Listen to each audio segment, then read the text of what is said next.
Welcome to Eve's Wisdom. I'm Evaughn High, your host, and today I'm going to be talking about parenting in the 21st century. Wow, when we think about life, so many things have changed. They've shifted over the last 30 years, 20 years, 10 years ago. People don't parent the same way that they used to. So what we want to talk about is some of the solutions, some of the ways that we can deal with what's going on in our America, what's going on in the state of Wisconsin, what's going on in Milwaukee.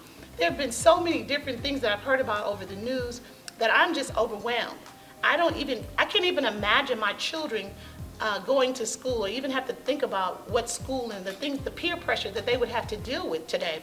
I have guests today that I've chosen and selected to talk to you about how they're parenting and what are some of the things some of their fears and what are some of the things that they're facing with rearing their children. I have Sandra Gibson here with me today, and she's my first guest, and we're going to be talking about parenting in the 21st century. Welcome, Sandra. Thank you. Yes, could you just tell us a little bit about yourself before we delve off into the conversation? Well, today is my birthday. Oh, happy yes, birthday. And I am, I guess you would say, an old school mom. Mm. I'm like a glue Velcro. I glue to each child. Okay. And I'm going to school for television and video production at MATC. Wonderful. And I'm just a loving person. I'm just here for everybody. And how you parent? Yes.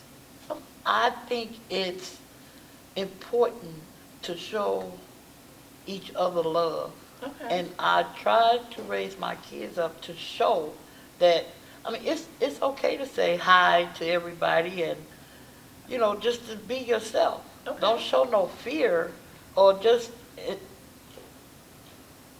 I guess would just bring yourself out. Okay, so you're saying you think it's okay for them to not worry about what other people think about them? Right. Don't worry about what how they say peer pressure. Peer pressure. Because a lot of kids talk, but they don't really know because at home, they're not getting the right teaching. Okay. Because parents today like to be your friend. Okay. They think you should be your child's friend where's the mom coming in? What are you showing them? Okay. What are you showing them how to become that woman or that man? It don't really take a man to raise a man.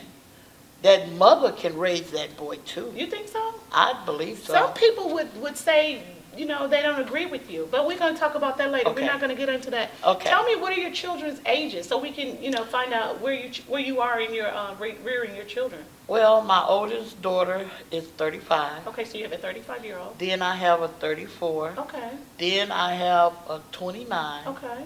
Then I have a 27. Okay, so you have 4 children? I have 4 children, 2 boys and 2 girls. Okay, so we're pretty even about that. Based on your observation and what you see in the news, what you see going on around us, there's been a lot of what they call like carjacking. Yes. That's something that we used to hear about, in other countries, yes. per se, or, but yes. not with teenagers. Now, I feel like children are not going to school. Mm-hmm. When I was growing up, that wasn't even something that we even had to think about. That's right. Everyone graduated from high school. Yes. And we also talked about you would go to college mm-hmm. in my house. Mm-hmm. Now, I grew up with parents that didn't get to go to college because they were working parents. They had to work in the fields and pick cotton and those kinds of things. I'm a Southern person. I come from the South. But even now, children don't even see the value of getting a good education, of staying in school. And I know you said you're a student at MATC, and so am I. Mm-hmm. And even now, when children come to school, their attention span is very short. Yes. Did you experience any of that with your children growing up? Well, yeah, in a way I did because I have 4 kids. Okay. 2, I just had to, put a little pressure on them once. Okay. Then my other 2, I really had to get really ugly with them. I had to show them because What's ugly? Ugly is like putting my foot down. Really down. Okay, so like break a brick. Okay. Oh, break a brick. So we're talking about discipline. Yes. Yes, not now today. If you spank your children, it's child abuse. Today, you can spank them and they'll look at you like, what you hit me for? The spanking today. It's like, and then I think it's the system too. Okay, we're talking about a system now. We're talking about the system that's saying that it's child abuse. Okay. And the kids listen to that. Right. And, oh, my mama hit me, I'm going to call the police. When I hit my kids today tell me, Mama, I'm glad you whooped me. I'm glad you, because, We want to call it discipline. yeah, discipline. We'll call Discipline it is different from, Okay, we'll call it discipline. Okay, yes. When I disciplined my child, my children, some of them was tough. Some of them like stood their ground. Okay. And it depends on the mother and the father too, because sometimes you get some seeds from the daddy, and then you get some seeds from the mama. Mm-hmm. Some kids have the father, some kids have the mother. Right. And I say that because some kids stands their ground. That's right. And They're a little stubborn. yeah, they is very stubborn. Mm-hmm. And some is just, okay, I see I did this, I'm gonna do this a different way. Until that child get into trouble, Mm-hmm. and then that mother stays right there with that child and knowing, now, well, I should have listened to my mother a long time ago, then I wouldn't be in this situation now. So you're talking about demonstrating unconditional love. Right, Because I think sometimes when children don't see that displayed in the home, right. then they have a tendency to rebel as well. So you you need balance. I hear you saying we need balance in our homes now. Right. We need a lot of balance because at school, I have a lot of kids come up to me and, they just sit and talk when they can't talk to their parents. Okay. They can talk to somebody else, Yes. and then they'll get more out. And then they'll sit to that person and talk and listen. Then they would do what that other adult is saying. Okay. But at school, I have some few students, they just want a hug. Okay, so I hear you saying that love is something that's missing In their homes. in the homes now. Because a lot of parents didn't get it. Okay. So, So you're saying a generation, the love and the nurturing skipped a generation? yes, this generation we in now, Okay. you can see how some of the young boys, they just go around and looking all mad and ugly and stuff Oh, like, wow. what is you doing that? And then I got a big mouth, so I'm going to say something anyway. Like, hey, how you doing? Boy, you know you look good. Uh-huh. And it just opens his heart. I mean, it just seems like he melts. Okay. You can see how different when I seen him with that frown, then he's standing there with a smile. Wow. And wow. I'm like, oh. Wow. And how my grandkids is coming. They just love, all the kids love to be around me. Okay. You can have teenagers in MATC, I don't even know them. I just talk to them, Mhm. and they just run up and hug me. And that goes to show you about the love. Okay. So love is a component. It's a missing factor. Yes. Okay. Are there some things that you wish you had done differently? Because you're seeing children, it seems like that love is missing. Mhm. And you know that you gave your children love, but still some of them may have strayed a little bit. Yes. Are there some things you wish you would have done differently? With my children, Yes, with your children. I think I think I was a great parent with my children. Okay. I think I did good because you can see it because when they get older, they like, well, my mama told me, and they try to put it into their kids. Okay. So I think I did a good, I wouldn't change anything. Absolutely. I like that. Okay, so there seems to be a panic, though. I'm sensing a panic in the world. I mean, I'm watching Yes. social media. I'm on Facebook. We're talking about wars, and we're talking about rumors of wars, and they're wondering what our president is going to do. There's seems to be some what you would call some frenzy, going on in the society. Are you thinking that some of this has to do with the way that our children are acting out? Even before, we got Trump, we had President Obama. Yes. And then, we had a different president before him, but President Obama was there for 8 years. Are you seeing or thinking now, because I'm seeing we see a lot of drug activity. That was before, but even now, we're seeing that there's a lot of nervousness in this generation. I think if the parents would take their kids to church, and they can get a lot of understanding about the Bible and about what different things is happening. So you're saying these things are being depicted. They're in the Bible. Yes. And so they would, if they had a better understanding that these are just like some of the times that we're living in. Yes. And that they then they could understand. they could expect that this is going to happen, and so Right. there wouldn't be the same kind of panic. Right. It Okay. wouldn't. Because then they'll understand what everything is about. Okay. And what everything, then the parents can explain to them about what's going on. So- because they don't know. So you're saying there's a disconnect Yes, it is. between facts Yes. of the conditions of the world Hmm. and then the facts of how they're dealing with it. Yes. So if they could see that these things are to come, Right. it's nothing new, Right. expected, Right. the wars, the rumors of wars. Yes. Tell me about this. How would you feel if one of your children, because you said you have a 29-year-old, 27-year-old, 29-year-old, Yes. would have to go to the war? Well, I would panic, but his dad was in the army, so they know if you would have to go to the war, you would have to go. But I would still be that mother, be like, oh no, oh my God, and I would get down on hands and knees and pray, Lord, don't take my son. So you would have some panic. Oh yes, I would. What about what happened to the Bible? It's there because I'm gonna put all my faith that he don't go. Okay. But if he do, I know the Lord will be there to take care of him and put a shield around him. Okay. All right. What else? Is there something else that you would like to share with the audience about parenting and how much education you think is necessary for ensuring that parents are ready and equipped with what their children need? Because I know as a grandparent, you might be a grandparent as well. Yes. So you can actually nurture and foster some of that information to your children because you're here. Not, Yes. unlike myself, I don't have my mom.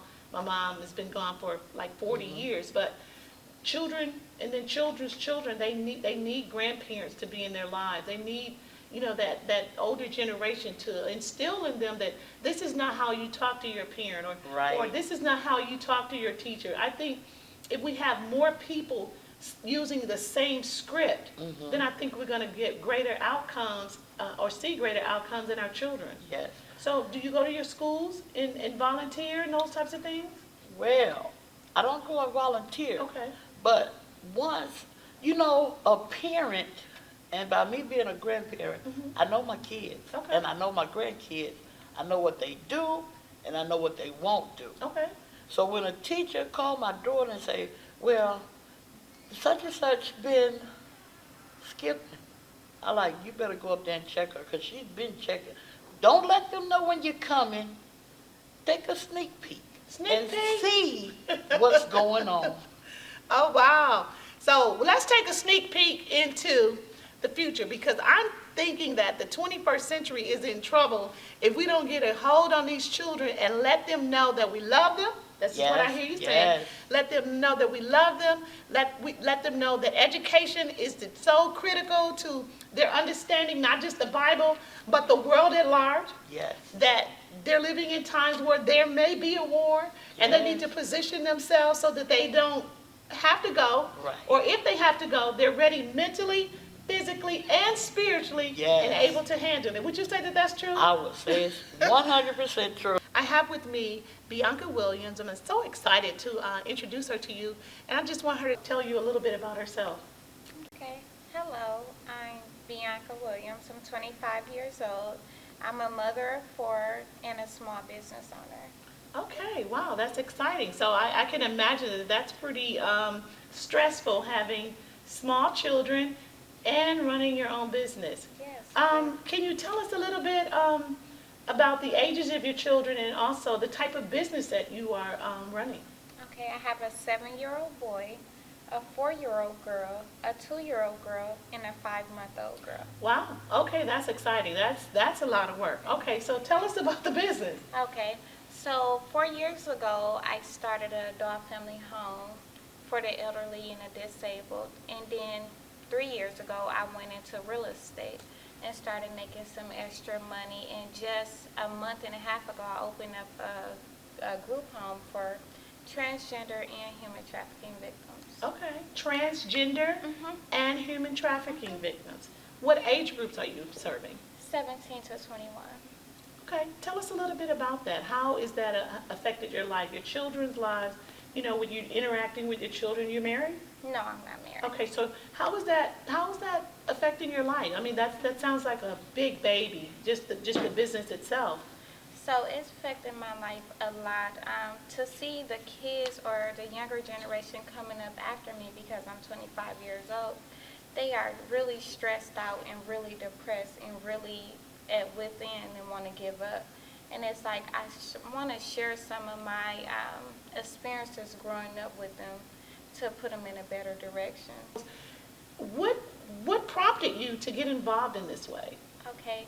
I started noticing a lot of African American youth coming up start to question their gender, question their sexuality, didn't know whether they want to be a girl or a boy. And I said, well, where is it a place that our kind, our African American youth, can go and feel safe, feel love, and feel like they have the affection and everything they need to cope?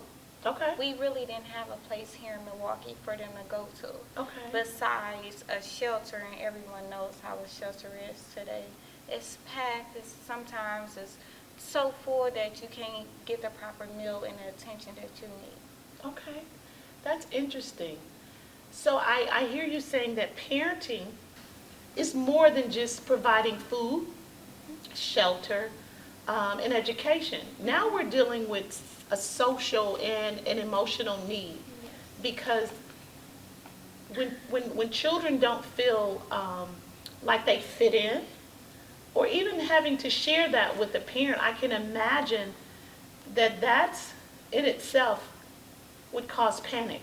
Yes, it will. And we have a lot of panic in the world. We have a lot of panic in Wisconsin. People are panicking about education. They're panicking about who's going to care for our elderly, who's going to care for, is there going to be enough money? Now we're thinking about wars. You know, that's just been in the news recently. Why do you think education is so critical? And what I mean by education, educating ourselves about understanding the transgender. Why is it important? Because if we don't know what our youth are facing, we can't treat them, we can't help them or guide them in the right direction. That's why I believe it's so important today. Okay, that's interesting. Now this has gone in another direction, but it's still good. I want to talk about what are some of the challenges in rearing your children? Some of the challenges that I have raising my children today are the parents, the way I grew up back 25 years ago and the way I'm raising my kids up today is different. I still say they have to respect their adults. We still eat at the table for dinner time. Okay. We eat breakfast together. And it makes it hard for me as a single parent because when they go to their father's house or another relative house, everyone don't have them same values or respect as I do in my house. Okay, So it makes it challenging. that's important. So with that being said, how do you deal with that? I mean, because I know you can't run their home. You have to allow your children to be who they are in their home because that's their house. How do you share with your children so that there's not confusion when they come back or go to, because children will say, well, mommy she allows us to do it this way. Or we don't have to do it when we're at dad's house. I'm sure that's going back and forth. Definitely. Because I came from a divorced parent. My parents were divorced. And my mom, because, you know, back in the day, moms did what the father said do. So she would say things like, whatever your dad says do, that's law. You know, if your dad say this is the way it is, you know, you don't question that. But now children question everything. It's not a given that they're just going to obey what you're saying. Exactly. You know, growing up it was don't do as I do as I say do. You know, it was that kind of That's drama true. going on. How are your children? How are you teaching and rearing your children to deal with that? So I just sit down and I tell them why they shouldn't do this or why they shouldn't act a certain kind of way. And I just give them an example. How would you feel if I did these things to you? how would you feel if I take your favorite toy from you and I throw it down? And then they get the understanding of why I said they shouldn't act or do certain things in a certain way. Okay, so you're starting with basic foundational principles. This is the reason why you don't, and you put them in the equation. Make them see that you have feelings. So not everybody wants to deal with feelings, though. Well, feelings today is very important because I believe if we understand our youth better, we can help them and prepare them for the future tomorrow. Okay. Well, our future, I mean, just from where I'm sitting right here, our future doesn't look very bright. It's actually, I'm scared. What I mean by scared, I'm concerned about our children. There's a lot of carjackings and things of that nature. We have, children are running rampant. When I was growing up, street lights on, you got to come in the house. You see children everywhere, all times of night, gas stations, trying to get money out of people. You see them at, I don't want to call any store names, but you see them there trying to hustle. Where's this hustling and bustle of life coming from? Is this something that is happening in the home? Because I see a lot of young mothers not looking like mothers. Well, I would say one of the problems is the mothers are getting younger, including myself. Another problem is today mothers are working 2 and 3 jobs just to make a way and provide for their families. Yeah. So they are unable to attend to their kids like what they would years ago because they got so much on their plate and they're just trying to make sure the kids got a roof, food, clothing on their backs, and an environment that's safe. Okay. Sometimes the safe environment for the kids today is outside in the streets. And while their mothers are at work, the father probably in jail, sometimes dead or not at home, they lead the kids to move outside in the streets and doing things that they normally shouldn't do. Okay. So you're saying that there is a challenge. There's some breakdown in family values. Economics is definitely a factor. So children not going to school is no real big deal because usually in most cases mom didn't graduate from high school. Definitely.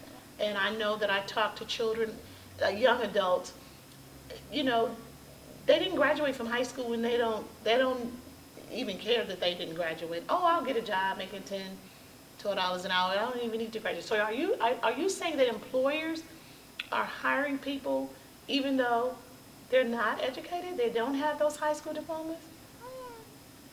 50-50, I would say.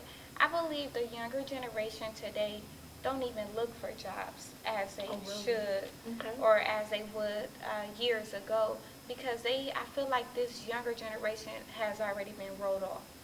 Okay. I seen my mother not be nothing or my father not be nothing and I don't want to be nothing because they didn't see no hope there. So they don't believe that they can become something because they didn't see what is becoming something. So they didn't have a lot of role models. And even for me, it was a challenge because I didn't see a lot of role models, positive role models coming up. So I had to get out of my environment that I was in and search for a role model to look up to. And 9 times out of 10, the youth today, we don't have role models. Okay. How can we help? Just listening. Just sitting down our young generation and just letting them know we care. I care about you. I want to see you be the best that you can be and do the best that you can do in life. Just listen to them.